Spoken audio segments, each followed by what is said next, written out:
Well, that sounds like a winner.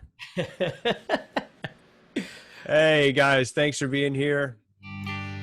Thanks for joining us. If you're just coming in, hey, this is the Music Theory Workshop. We're going to be talking about some cool music theory tips and tricks and shortcuts that you can use to help your guitar playing in today's session. If you'd like to learn that, stay with us. If you want to learn it even faster, you can go to guitarzoom.com and enroll in Steve's Music Theory Masterclass, which is the ultimate A to Z step-by-step guide that takes you through all the music theory stuff you will ever need to know ever for the rest of your life. It's an amazing course. It really is. That's why it's called the Masterclass. We have certain, I don't know if you guys know this, but we have certain classes, certain courses at GuitarZoom that are courses, and then we have master classes. And those master classes get that designation because we feel like they are a level of training that you could get at a university at really a fraction of the cost. That was our goal with all of that. And there's, I think, about 7 or 8 or 9 of those now, master classes you can enroll in, guys. They are really heavy hitting. And so if you'd like to check it out, you can do so at guitarzoom.com. Thanks for being here. You can, you want to be notified of when we do another one of these sessions, you can go click the old subscribe button, click the old notify button, make sure you get notified. We will put all of the videos from this series on these music theory workshops that we're doing on the GuitarZoom YouTube channel. So you can check them out. You can watch them in order in case you get confused, in case you want to go back and watch it again. And it'll all be there for you. So thanks again for being here. If you want to comment and let us know what questions you might have as we're going through this, also things we might need to cover in future workshops, please let us know that as well. And thanks again for being here. Steve, take it away, sir. All right, so I thought today what we would do is just have some fun, since we've learned some of this stuff, is just talk about some common chord progressions using the major scale that we've been talking about. Cool. So for instance, if we were, I mean, again, we could be in any key here, but let's just say we were, turn those off quick. Let's just say we were going to be in the key of G, right? So if we think of the 1, 4, 5, again, however you need to figure it out, whether it's on paper or whether it's in your mind, but G, A, B, C, D. So we have G, C, D. And you think about how many songs that you may have already learned that use some of these common chords, right? So when I think of G, C, D, for instance, I have Old Time Rock and Roll. Just take those old records.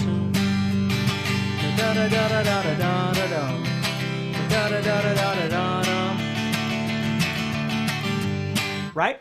That sort of thing. Or what I can do with those 3 chords is play those in any order I choose. So instead of playing G, C, D, I might play those chords but start with D and go backwards. So if I do that and I get...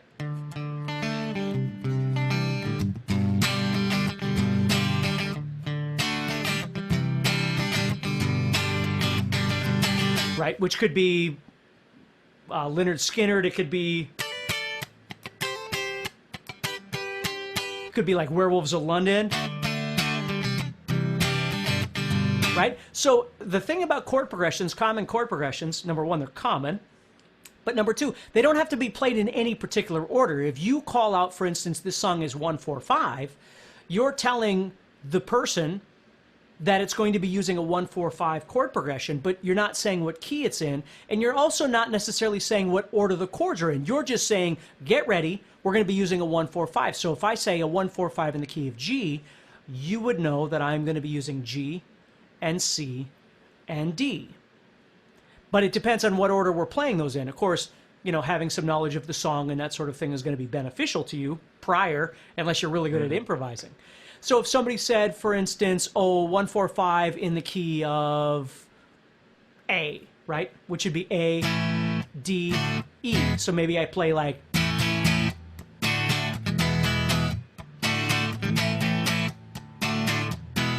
like Louie Louie, right?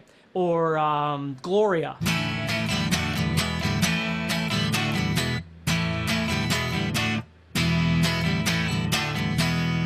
Trying to remember how that goes.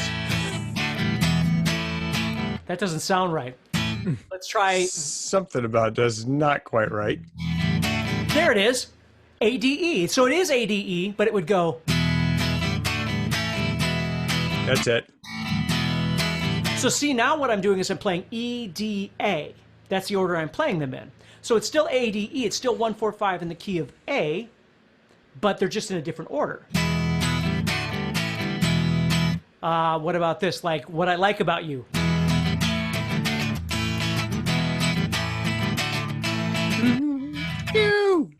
Which is actually ROC USA too. It's the same song. Now, I'm not saying that those are the keys the songs are in. I'm just shooting them out of my head here. But those are the chord progressions that they are, right? So if you and I were in a band together, I might know that song, and you might know that song, and we might want to play that song, but maybe that key doesn't work for you if you're singing it, right? Maybe we have to change it. But it doesn't change the fact that it's a 1, 4, 5. So it's just hugely important. Yeah. Or like this. Like, let's say I went to a little more distortion, and I did this.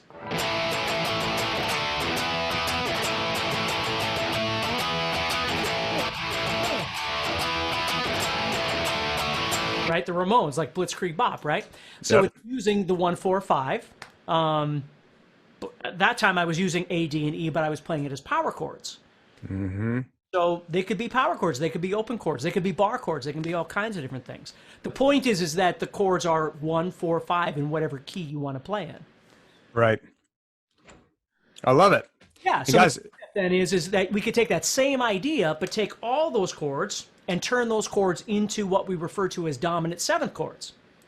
So A becomes A7, D becomes D7, E becomes E7, and we get blues.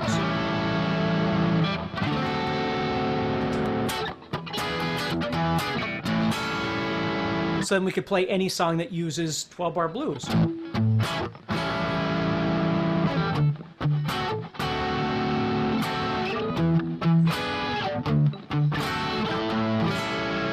of chord progressions. So I'm thinking of like, Red House, which I think is in the key of B or B flat. There's a red house over yonder.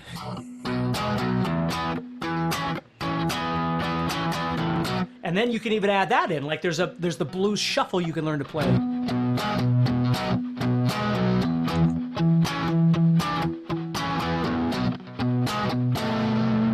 All that kind of stuff. And I mean, now that's got me thinking of like AC/DC,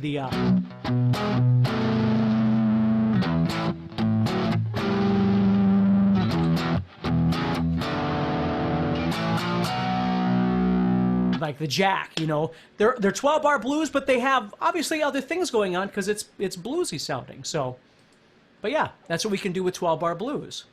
Dude, that's like just 3 chords, 1, 4, and 5, and all those different situations. Yeah. Which, by the way, guys, this is how this music theory stuff becomes really super practical, right? Like you know about scale. But guess what? There is no chord progression until you know the chords. There's no chords without a scale. It's all interlocked and interwoven like that. Yeah. So just to even understand what a 1, 4, 5 is, you need to know, well, okay, cool. Well, a 1, 4, 5 of what? Because that just tells you what the quality of the chords are going to be. That doesn't tell you what key you're playing in. And when you get that foundational, theoretical understanding, then all of a sudden, like your brain just goes when you start recognizing all this stuff. At least it did for me. Right. Well, that's the thing is you start realizing all this stuff is really, all these songs, all these styles, which I'm going to show you next, are very similar to each other. It's just your approach and the kind of clothes you wear, I suppose, and, the attitude that you have toward your guitar. So if I did this, if I took and played, I'm going to play a 1, 4, 5, but I'm going to add a 6 chord in. Remember now, the 6 chord was minor. If you remember what we talked about earlier, 1, 4, 5 was major, 2, 3, 6 are minor. So I'm going to play 1, 4, 5, and I'm going to add a 6 chord in. So now I get 1, 4, 5, and 6. So if I play it like this,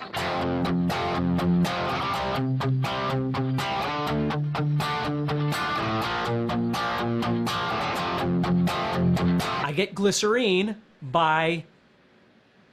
Glycerine! Yes. By who? Again, I'm not positive of the keys. I haven't played these songs in a long time, but yeah. I'll move it up to the key of G, do the same chords, but change the rhythm just a little bit.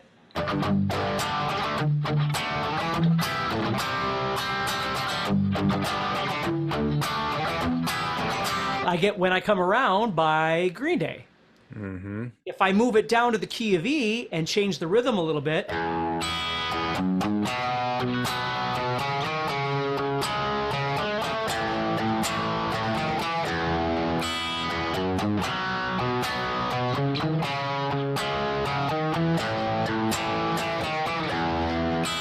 I get Don't Stop Believin', right? Nice. Yeah, and I can even, and that's still 1-4-1-4. That was 1-5-6-4. That's the same as the other ones. Yeah. 1-5-6-4. Yeah. So all we did, guys, on that from the 1-4-5, we just added one additional chord, which is the minor sixth. Right. Well, if it's the power chord, it doesn't really matter. Yeah, and the first time I learned, well, the sixth chord was, at least I think, I mean, I knew how to play it, but when I was learning this stuff, I learned it as the transition from blues to doo-wop. Like early blues to doo-wop, because they added that sixth chord in, so then you get like this, like Last Kiss by Pearl Jam.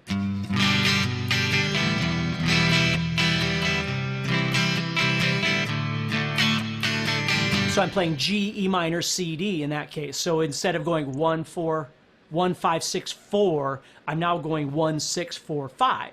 It sounds a little bit different. And of course now I'm clean and whatever, but... And you could literally insert any doo-wop song ever into that chord progression right there, and it sounds like doo-wop. If I take those same chords and twist them again, and this time make E minor my first chord, okay, I'm going to turn those off, and I play E minor first, and I go like this.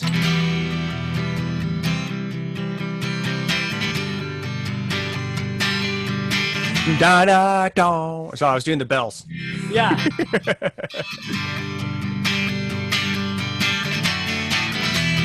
Right? Then it becomes another song.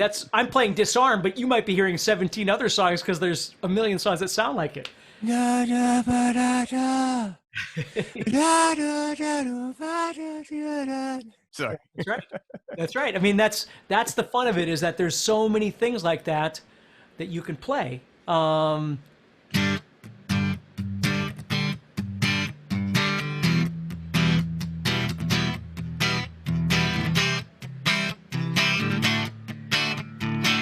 Like Stand By Me. Again, I'm not sure what key it's actually in, but you know.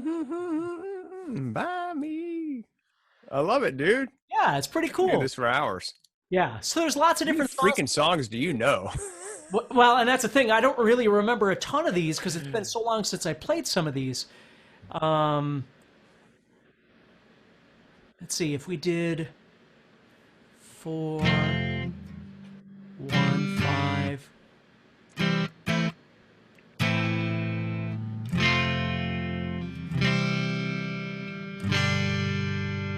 Like that's a 2. Now I'm doing 2, 4, 1, 5. That's like Boulevard of Broken Dreams, but again, it's probably in the wrong key. Da, da, da, da, da, da, da. You know what I'm saying? I don't know. Yeah. Am I singing the right tune? I don't think I am. I think you, well, maybe you are. And then there's Pumped Up Kicks is another one. If you remember that one, that's another one. But there's just oh yeah, I do remember that song. The songs. Let's see.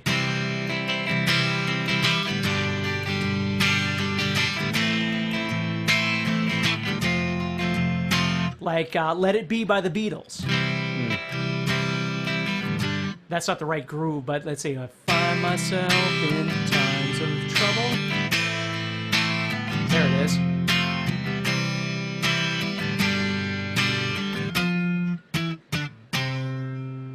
You know what I mean? Yes. Yeah. So it's just lots of different songs like that. Knocking on Heaven's Door. G, D, A minor. There's the 2 chord of G. Knock, knock, knocking on heaven's door. Yeah. I was doing the Guns N' Roses version, not the Bob Dylan version. Were you doing this? Yeah. I'm looking at my chart here, so I can't see you right now. So I need your hair to do that. But yeah, that's the thing, is there's just a ton of different songs like this that will use common chord progressions, and that's kind of what I wanted to show you, is just, common chord progressions are usually things where you're using the 1, 4, 5 in some capacity. You don't always have to use all of them. I mean, you might just use the 1 and the 5. And then you add in some elements of the minor chords in there. You might add in the 2 or the 3, or, there's no rules to you have to use, if you're using the 1 and the 4, you have to use the 5 along with it. It doesn't work that way. I mean, it just depends on the song you're playing. I mean, there's really easy songs, like even like Jane Says by Jane's Addiction, that's just G and A. It's just 2 chords, G.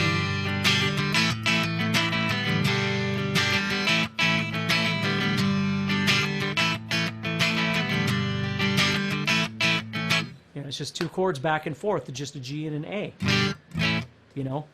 So yeah, learning common chord progressions are really important, because again, learning your theory, if you start thinking about things in terms of 1, 6, 4, 5, or 1, 4, 5, 6. Sorry. Oh, no worries. The more you start thinking about those things and how they connect together, the more you can understand that all these songs are actually doing the same thing. They're just different keys, different styles, that sort of thing. And you could even go like on Google, just go out to the Googles and type in 1, 6, 4, 5 chord progression, or 1, 6, 4, 5 guitar songs, and you're going to find a million different things out there that you can play. So, yes. Yeah. So cool, man. I think the thing that I'm taking away from this is that once you learn these basic chord progressions, you can just start seeing them all over the place. Literally, we've talked about how you can learn, you just instantly kind of fake your way through hundreds of songs if you have these basic chord progressions down. Yeah, that's right. If you're a performer, obviously this kind of information is really good if you play in a cover band and you play popular music. Whether it's Summer of '69, whether it's whatever, all of these songs use these common chord progressions. That doesn't mean they don't ever venture out and do different things, because they do. If you're in a band that plays a bunch of Metallica and Megadeth and Anthrax stuff, this is going to do you no good, because they don't do any of these things. But again, the truth is, what they all do is similar between all of them. So even though it's not logical theory like this, in this sense, the things that they do, you're going to see a lot of them doing the same things over and over and over. And again, I learned that by my ear training when I was younger, learning songs. I just saw them doing the same things. But this is a prime example of, like, if I go back to a little bit heavier tone here, and I do, any kind of, it's a popular song. It's still using common chord progressions. You know what I mean? Yes. We can look at that as being a 1, 2, 4, 5, 6 in the key of G. Right.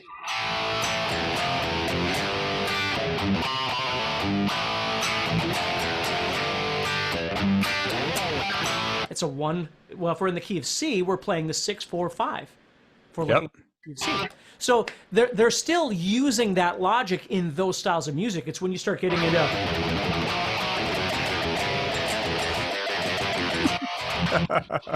and I'm not making fun of it. I actually really love that kind of music. But, yes, you do. But that kind of stuff is different. Now the rules are changing. So that's right. Yeah. That really took it to a whole nother level. Yep. Yeah, not quite as practical in terms of theory there, but man, but I will say in terms of theory with that stuff, with the metal stuff, it's really useful to know modes and scales and stuff. We're going to try to solo over that stuff. Huge, for sure. That's right. So maybe not in practical chord progressions, that rhythm section that you were just playing, that metal tune, for sure, not as practical as Brown Eyed Girl. But well, and that's where, you might want to solo instead of just doing a pentatonic. You try and figure out something that's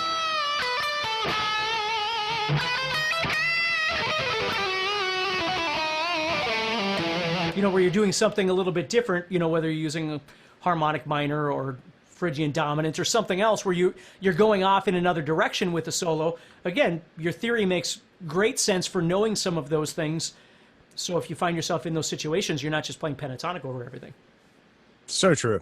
Man, and it just reminded me of how unbelievably practical, people, one of the things that burns me up is when people are like, well, you don't need to know music theory to play guitar. True.